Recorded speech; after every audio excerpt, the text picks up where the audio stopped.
Hi, I'm Michael Wiseman, and I'm here to address a student question, which is why are unit vectors important? It's a good question, and it's an important topic. So let's just start at the simplest unit vector, sine and cosine. You remember the unit circle, radius equals 1, so every vector inside that circle is going to have a radius of 1. But each one of those vectors, like this, let's say this is a 45-degree angle right here, that angle and any other angle inside that circle have a cosine and a sine. Now, the cosine and the sine are also, you can see, x and y vectors. They are the components of this vector that has a radius of 1.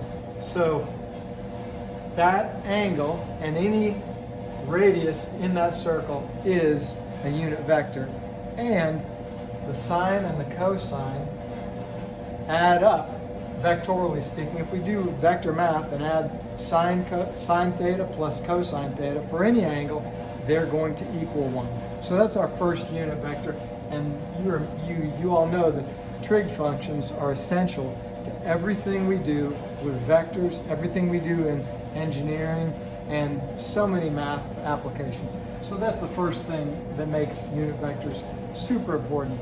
But let's jump to three-dimensional vectors. Now we have a little bit of complexity, and I've drawn two vectors on here. One is a force vector here in red, 500 pounds, and that is represented in terms of the angles that it makes with the x, y, and the z axes.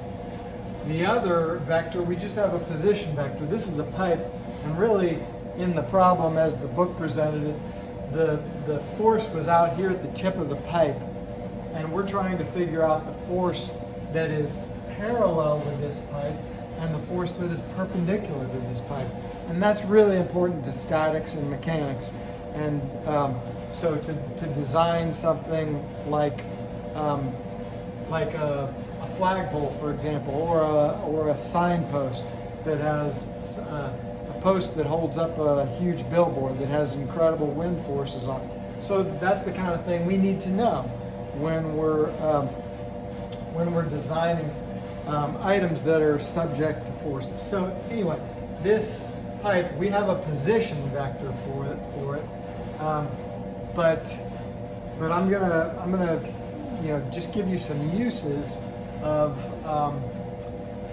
unit vectors. So, but first of all, let's just figure out some ways to find unit vectors. So, first of all, this pipe, we have a position vector for it. 2 in the I direction, 6 in the J direction, 3 in the K direction. Now that position vector is just the coordinates of this point A, which is the tip of that pipe. We're just going to call the other end of that pipe O for origin. So that's a position vector. We'll call it AO from the origin to that point A, and that has these coordinates, which is also the position vector for the tip of that pipe. So you can see there's two ways that we receive information about three-dimensional vectors. One is the angle that it makes with all the axes, x, y, and z axes, and the magnitude. And the second is just a position vector. But we can get the unit vector from either of those with a few simple trigonometric operations. So let's start with the easier one. The pipe, AO, that's a position vector. We take that position vector. Now it's not a unit vector. We would know that by figuring out the length of that vector, and that's what we're going to do. It's not a unit vector now, but we're going to make it into a unit vector. The way you do that is to use what we talked about, Pythagorean theorem in 3 dimensions. So it's the very same thing. So we could call it a radius, and the radius squared equals the 3 components each squared. So the radius, or the length of that pipe, the length of that position vector is going to be equal to 2 squared, the square root of 2 squared plus 6 squared plus 3 squared. Now that's an easy number. We got 6 squared to be 36, 2 squared would be 4, Add those two up, you get 40. 3 squared is 9. Add that to 40, you get 49. The square root of 49 is 7. Nice, easy number. So now we take that position vector and we just divide it by its own length, which we just said was 7. So then we get the unit vector from that position vector is 2 divided by 7 plus 6 divided by 7 in the j direction plus 3 divided by 7 in the k direction. So we end up with this unit vector. 2/7 I, 6/7 j, 3/7 k. Now if you're going to do math with that, you're probably going to convert that into a decimal, but I've just left it a fraction so you can see how I got it. Okay, now we need to find the unit vector for this other, this force vector, which has a magnitude of 500 pounds, and we're given two angles with respect to this. One is the angle that this three-dimensional vector makes with the xy plane. So that's 75 degrees. And so if we take the projection, which is like shining a light on that vector from above and seeing where the shadow falls in the xy plane, then the projection of that vector, we usually call it, our book calls it f prime. This is f prime, the projection on the xy plane. So that projection, we're going to find that first. So we take 500 pounds times the cosine of the angle that f makes with the horizontal plane, which is 75 degrees. So 500 times cosine 75, that would equal 129 pounds. And I am putting units in here, but you could do this either way.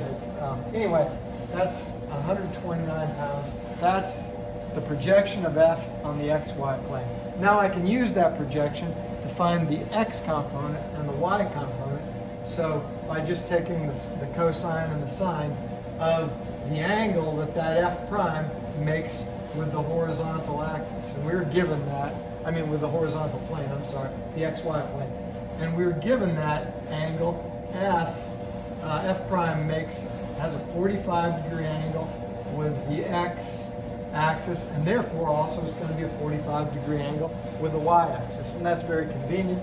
So you take f prime, which is 129 pounds, and you multiply it times the cosine of 45, which you might want to just learn that. It's 0.707. It's the same as the sine of 45 degrees.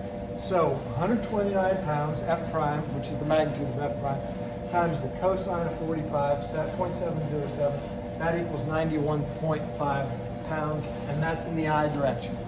Now, Fy, it's the same value, but we got it a different way. It's f prime times the sine of 45 degrees, which is the complement of that angle. But anyway, they're both the same angle because 90 minus 45 is 45. So the complement of 45 is 45. But anyway, f prime times sine 45, again, it's the same value, 91.5 pounds in the j direction. Now lastly, we would need to find f in the z direction.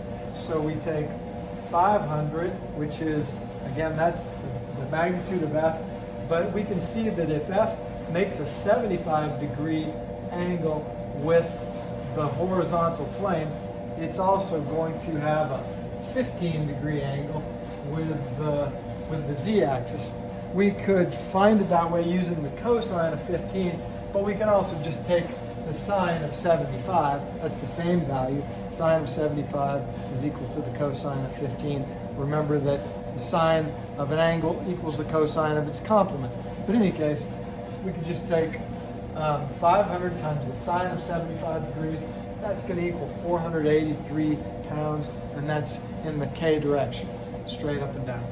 Okay, now that is basically the x, y, and z components of that force vector, which has a magnitude of 500 pounds. So we got 91.5 pounds in the x direction, 91.5 pounds in the y direction, 483 pounds in the k direction.